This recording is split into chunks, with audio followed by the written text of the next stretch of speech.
જય શ્રી સ્વામિનારાયણ. આચાર્ય અને સંતોને એકબીજા પ્રત્યે કેવો પ્રેમ હોય તે આજના પ્રસંગ દ્વારા સાંભળીશું. વડતાલમાં અત્યારે જે સંતોની ધર્મશાળા છે તે જગ્યાએ એક સંત માંદા થયા હતા અને તેને માંદગી સારી થઈ ગઈ હતી.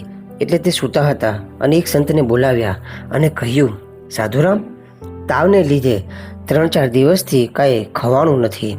હવે તાવ ઉતરી જતા બહુ ભૂખ લાગી છે, તો અત્યારે કાંઈ તૈયાર હશે?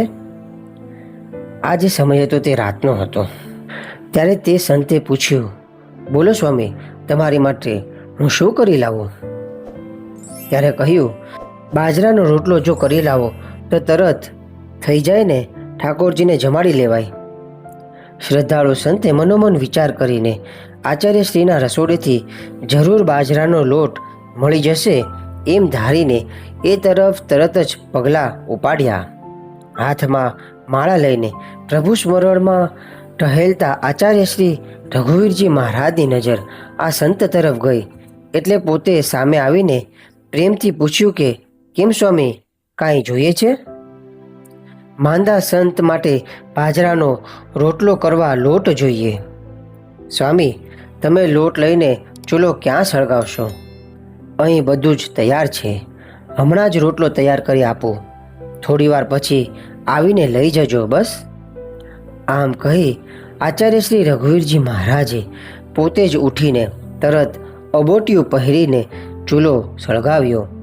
ઉપર તાવડી મૂકી બાજરાનો લોટ લઈ તેમાં માપમાં મીઠું, હળદર અને અજમો નાખીને લોટને પાણીથી ભીંજવી મસળવા માંડ્યો અને તપેલ તાવડીમાં હાથથી ઘડેલ મજાનો રોટલો નાખ્યો. તાવી થતી 2 વખત ફેરવ્યો.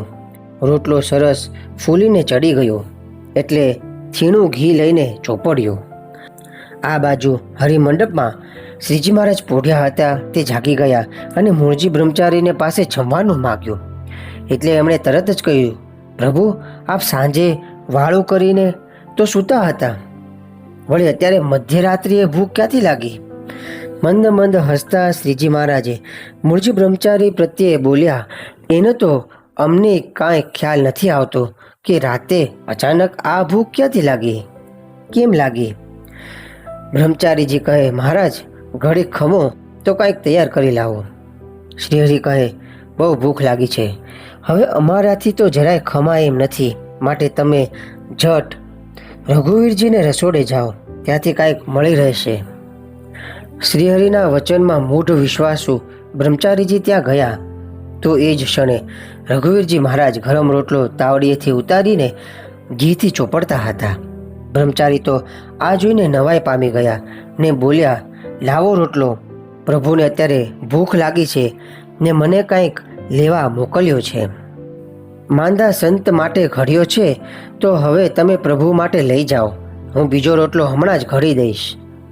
બ્રહ્મચારીજી ઝટપટ રોટલો લાવ્યા અને કહ્યું, પ્રભુ, ભારે મેળ પડી ગયો આપની કૃપાથી.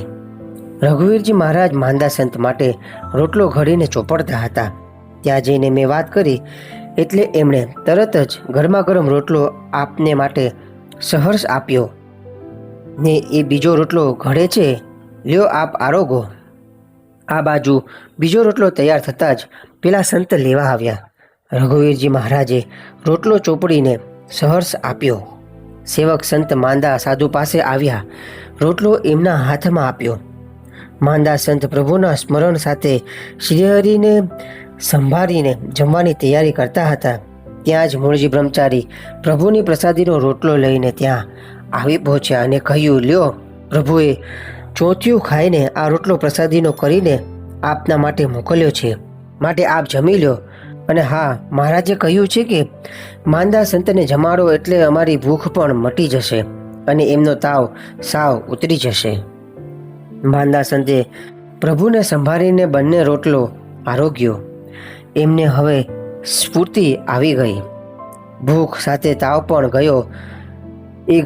ગયો પછી તો ફરીથી ક્યારેય તાવ આવ્યો નહીં. બીજે દિવસે સવારની સભામાં શ્રીહરિએ રાતની આ જે ઘટના થઈ હતી તેનો ઉલ્લેખ કરી શ્રી રઘુવીરજીની માંદા સંતની સેવાની તત્પરતાને બિરદાવવા ઉમેર્યું.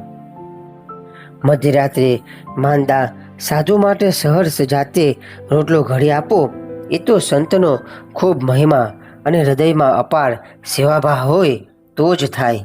આચાર્ય તો આવા સેવાભાવી અને સજાગ જોઈએ. આચાર્ય શ્રી રઘુવીરજી મહારાજ, સદગુરુ શ્રી ગોપાળાનંદ સ્વામી, સદગુરુ શ્રી નિત્યાનંદ સ્વામી, સદગુરુ શ્રી નિષ્કોળાનંદ સ્વામી, સદગુરુ શ્રી સુકાનંદ સ્વામી, સદગુરુ શ્રી ગુણાતીતાનંદ સ્વામી, સદગુરુ શ્રી ભયાત્માનંદ સ્વામી આદિ સમર્થ નંદ સંતોનો ખૂબ મહિમા સમજતા હતા. એ સંતોએ પરિશ્રમ કરીને શ્રીહરિ છતાં સત્સંગની અપૂર્વ સેવા કરેલી અને હજુ પણ સેવા કરી રહ્યા હતા. એ બધું આચાર્યના ખ્યાલમાં હતું. એ સંતોને કાયમ વિનમ્ર ભાવે વંદન કરતા, એમના સૂચન કે સલાહને સ્વીકારી લેતા. સર્વનંદ સંતો પણ યુવાન આચાર્યનો મહિમા સમજતા શ્રીહરિના પુત્ર અને પુનિત ધર્મ પરિવારના છે એમ અતિ પરસ્પર મહિમાએ આજ્ઞાને પ્રેરણા સમજતા એમને રાજી રાખવા પ્રયત્નો કરતા. જય શ્રી સ્વામિનારાયણ.